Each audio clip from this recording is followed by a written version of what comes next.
How you doing? Martin Lopez for the Curiosity Theory, and super excited to be back here going live.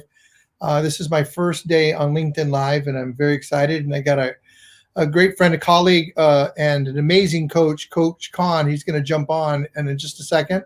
We're going to try to make these really short and to the point. I know some of my old broadcasts, I'd go for, an hour, but, really right now, people don't have as much time as they had before. We got to get to work. So we're trying to create some amazing value for you. The idea today is that, after, more than a year of remote work, we've all been working from home. This is my home office right here. A lot of companies are starting to reopen, and their offices, they're starting to bring in workers, and a lot of the workers that they have mixed feelings about, going back to work. Some are really excited. They can't wait to get back to, face-to-face collaborating, and they really miss, the human touch. They've been missing that all year, like most people. And some are just happy to get off their kitchen table, just running their office off the kitchen table. It's time to eat. Now they got to clear out their office, right? Can't tell you how many people I talk to that have done that, or using their bedroom or using their living room. So they want to get their life back together. There was a survey that was done that said more than 2/3 of the workers are concerned about returning to the office, and there's a lot of different reasons. Some people are concerned, that with people are saying that they've been Zooming, they've been emailing, they've been Slacking, they've been texting for the last year, and that's how they learn to communicate. So they're not really sure how they're going to start to communicate now with their one-on-ones, because some of the relationship they had got a lot better as a result of the pandemic, and now they're going to have to interact with people, go back to that interacting. So, it's time to work on your, social skills, time to refresh those social skills, after being home for a year. A lot of people are stressed about the traffic, the commute that they're going to have. During the pandemic, there was virtually no traffic, right? So, and now I just went out the other day and it was like, man, traffic is back. It's crazy, and it seems worse than ever. So that's causing stress for people.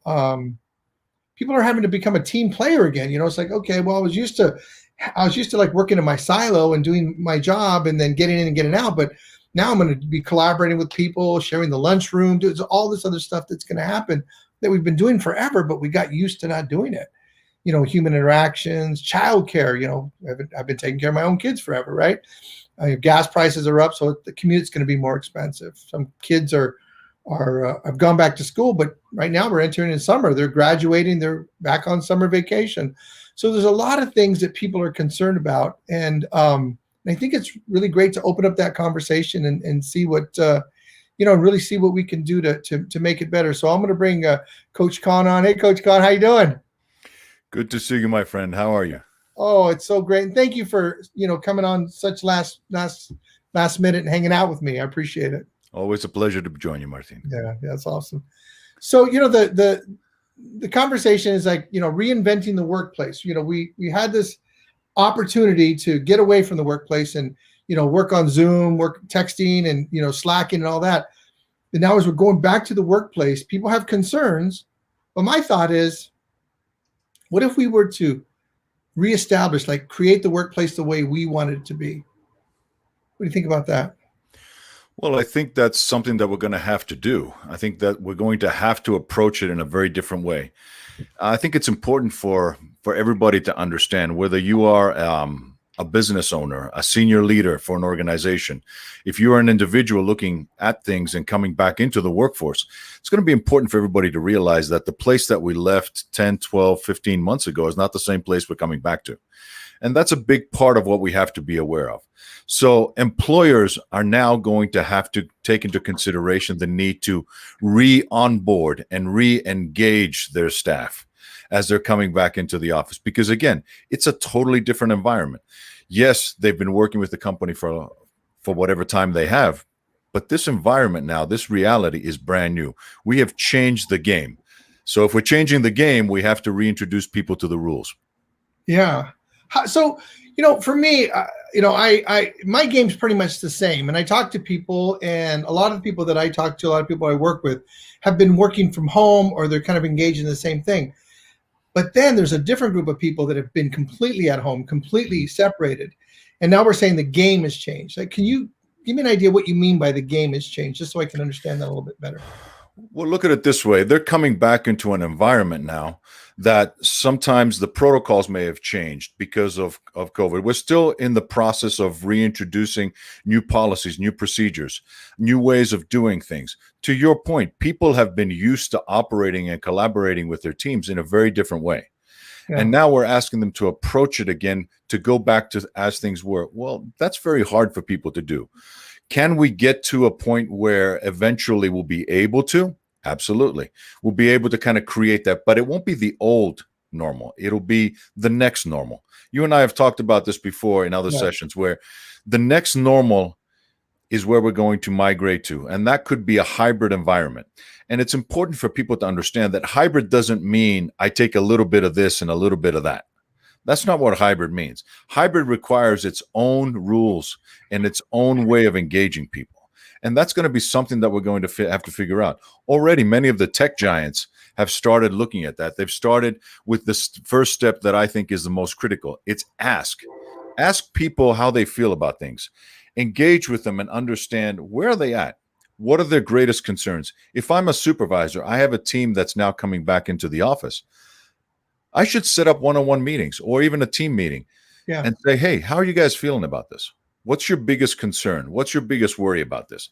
And approach it from that starting point with a sense of, your favorite word, curiosity. Right? I love that. That's what I was thinking. Yeah.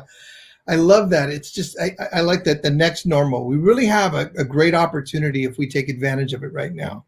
It's kind of like the slate isn't blank, but it's darn close to blank. Yeah, I mean, we have the opportunity to make things the way that we want them. There are a lot of get-aheads that we had during this time period where we reshuffled the deck, if you will. Mm-hmm. There's a lot of things that came out of that are positive from a productivity standpoint, from an efficiency standpoint, from a cost-saving standpoint for organizations. I can guarantee you there are employers out there that are not willing to give up those get-aheads, if you will. Oh, absolutely. Yeah. And the small ones are going to look at it differently. Yeah. Yeah. Well, I think, so many people had the opportunity to evaluate themselves as a single unit as well. Like, how effective can I be at home? How do I manage myself at home? How do I manage my what I want to get done? And then manage all these other things, kids at home, and, having to talk to the husbands or the wives, and, the concerns of the rest of the family, in-laws and all that other stuff. There was so much going on that I think so many people learned so much about themselves and have become, I think so many people have become greater versions of themselves through this last process. Yeah. And they're really focusing on what matters most. I mean, a lot of the petty stuff has fallen by the wayside. In many ways, this great challenge has brought out the best and in some cases the worst of all of us. So we have the opportunity to create a future, to predict the future by creating it. What is it that we want to keep? What is it that we want to move forward? We have the opportunity to look at that. This is the great thing about this situation now. We can create the future that we want, the workplace that we want. Absolutely. And I think it's important. You said a word that, and you always say great words. You said petty, and that's such an important word, because when we go back and we look at our relationships, and so many of the relationships that we disconnected with people, not that we wanted to, it's just the way sometimes it worked out, that they were because of a petty disagreement or a petty argument. But the thing is that it was petty maybe to the person that was on the other side, but the person that was being affected by it, it wasn't petty. It was important to them. Now, when you step back and you look, you go, maybe that was kind of petty, but in the moment it wasn't petty. And since we've been disengaged, since we've been working separate, we're going to come together, and now we're going to be dealing with human interaction, human connection, the touch, the stuff that happens, in the body language, and, the eyes, all the different things that sets us off as human beings, right? Right. Because again, we've focused on what matters most. And now we've come full circle to the point where we look at it and we say, okay, what really matters to me? I mean, it puts things in perspective. When you're dealing with these kind of challenges, it really puts things in perspective. Absolutely. So that's the thing that we need to take away. What is that perspective? How we want to approach it? So how do you suggest that people look at their perspective? Because, we talk about perspective. To me, always curiosity theory, I like to dive deep and say, what do you mean by that? So if I'm talking perspective, I have a perspective. How do I take count for my perspective and then be able to communicate that to somebody so that? Well, again, the key word that you mentioned there at the end is communicate. It's Yeah. communication. Sometimes that comes through asking questions and being open to hearing people's responses, Yeah. but also being able to articulate and communicate what matters to me. It's Mm. important for us to be able to engage with people. And if I may, I wrote an article a while back when we're starting to make the transition in here, because I started working with organizations to help them make this transition when we started opening things up. So I've compiled about 6 things that I think that any organization, any business, any team, that they should write down and think about as they re-onboard people, as they re-engage their staff. There you go. Bring that I'm out. ready. So How I about you pulled give it us a up. I couple of pulled them? up the article that I had on LinkedIn for you, and I'm going to just remind myself a few things here. So the first one was ask how people feel, what's important to them, get that perspective about what's going on. Okay. Mm. So ask is the first thing. The second one is review what your goals are. So as we come into this situation, say, okay, what is it as an individual? What are your goals for this coming period of time? What is it that we need to do as a team? Truly, what matters most that we need to get done? So review those expectations with people so they understand, okay, as we're developing this new environment, what's changing, what's staying the same, where are the expectations, so I know how to be successful. The Absolutely. third one is what we talked about, communicate. We need high touch points right now with people. If you think you've communicated enough, go out and communicate some more, because that's the important thing right now. We're changing modalities. We've been doing a lot through a lot of the media pieces that we talked about, whether it's Slack, whether it's Teams, whether it's Zoom. Now we have the chance to add more face-to-face time or written pieces that we need to do. I Document love that that. stuff. I Communicate. love that. Always communicate. That's so There you important. go. Get creative. Number 4. Mm. There are resources out there that organizations and companies have and communities have that they don't even know how to tap into. I mean, I've been talking with employers, and the biggest concerns that they have is, how do I keep people physically and mentally, emotionally safe while at the same time staying productive as a business? Yes. And these are the things that they're trying to juggle. Well, take a look within your benefits offerings to your employees, for example. What are your employee assistance program components? Do you have a mental health piece in there? Let's bring that forward. Let's make sure that we revise whatever benefits that we're looking at to make sure that we can cover people from that. So get creative with your resources. The other thing is, number 5, adjust. Any changes that need to be made that we can agree to become more efficient. What is it that we're bringing forward that worked? What is it that we need to change? So make those adjustments and communicate those adjustments to people. And finally, educate people. There are so many resources that we take for granted, Martin. There are situations where, you know what, a manager might be comfortable using Slack or Trello or whatever else they have in their arsenal, but a frontline worker might not be as comfortable using that. They might not even have a laptop. So what resources can we have? Educate them on what's available to them. Absolutely. Combine all of those things, and you're well on your way to onboard your people, to re-onboard your people, and create that next normal that you want to be successful. Wonderful. I want to thank you for hanging out with me today. Really appreciate it as always, Con. Coach Con, tell people how they can get a hold of you, please.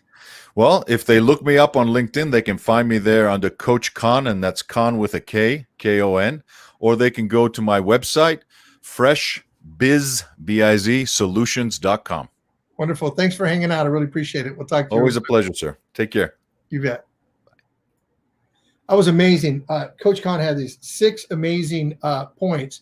Ask, always ask. That's so important. Ask, be open. If you're a manager, frontline person, ask questions and be curious with those questions. A lot of times people will ask questions, but they have an answer inside of them, inside your, in our heads. So ask, but be curious, be open to what people are saying. Review your goals, review what you guys are up to, communicate, get creative, adjust. I call that stop, change, start. Make the adjustments. What's working? Let's change it. Let's get going again and educate your people. Thanks a lot for hanging out. We'll see you real soon.